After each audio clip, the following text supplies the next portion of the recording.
وادی نیلم میں بارش کا سلسلہ تھم چکا ہے۔ سیاح بڑی تعداد میں وادی نیلم کے مختلف سیاحتی مقامات پر موجود ہیں، جبکہ دوسری جانب انتظامیہ نے ندی نالوں کے قریب جانے پر دفعہ 144 بھی نافذ کر رکھی ہے۔ اسی حوالے سے تفصیلات بتا رہے ہیں آفتاب مغل۔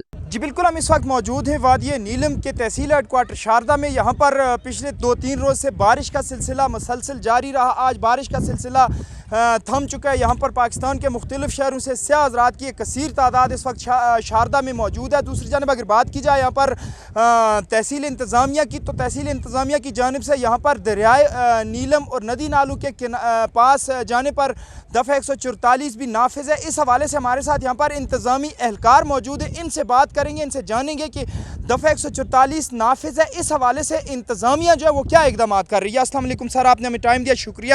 آپ کیا کہنا چاہیں گے اس حوالے سے؟ جی شکریہ آفتاب مغل صاحب، آپ کا بہت بہت شکریہ۔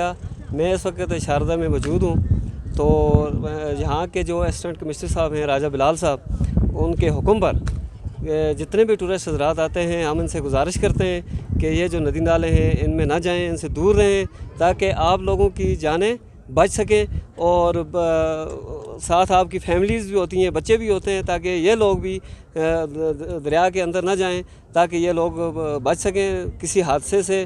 اس وقت مونسون کا سیزن چل رہا ہے، بارشیں بہت زیادہ ہو رہی ہیں، ابھی 2 دن سے موسم صاف ہے، لیکن آپ کے توسط سے، آپ کے چینل کے توسط سے میں پورے نیلم ویلی میں جتنے بھی ٹورسٹ حضرات آ رہے ہیں ان سے پرزور اپیل کرتا ہوں کہ آپ لوگ ندی نالوں میں نہ جائیں، اور ندی نالوں سے دور رہیں، اور انتظامیہ کے ساتھ تعاون کریں، مل کے انتظامیہ کے ساتھ تعاون کریں۔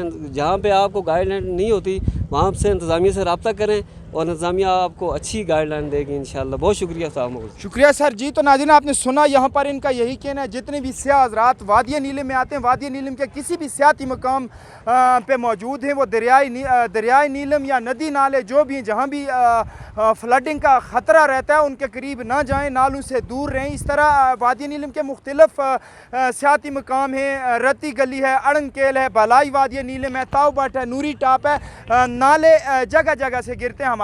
ہماری بھی یہی اپیل ہے کہ خاص کر جو سیاح حضرات ہیں ان کو نہیں پتہ ہوتا کہ بارش میں کیا ہوتا ہے، فلڈنگ ہوتی ہے یا نہیں ہوتی ہے۔ انتظامیہ نے یہاں پر دفعہ 144 بھی اس کے حوالے سے نافذ کر رکھا ہے، جبکہ متعدد جو ہیں یہاں پر جو ٹورزم پوائنٹ ہیں، ٹورسٹ کے حوالے سے جو پوائنٹ ہیں وہاں پر انتظامی اہلکار بھی موجود ہیں۔ اس کے علاوہ یہاں پر ڈسٹرکٹ نیلم جو نیلم پولیس ہے اس نے یہاں پر ایک ادارہ بھی دیا ہے، جو ٹورزم پولیس ہے، ان کے اہلکار بھی جگہ جگہ ٹورسٹوں کو گائیڈ کر رہے ہیں۔ تو ہمارا بھی یہی کہنا ہے کہ انتظامیہ سے پہلے آپ ہدایات لیں، اس کے بعد اپنے سفر کو جاری رکھیں۔ آفتاب مغل کو دیجیے اجازت، اللہ حافظ۔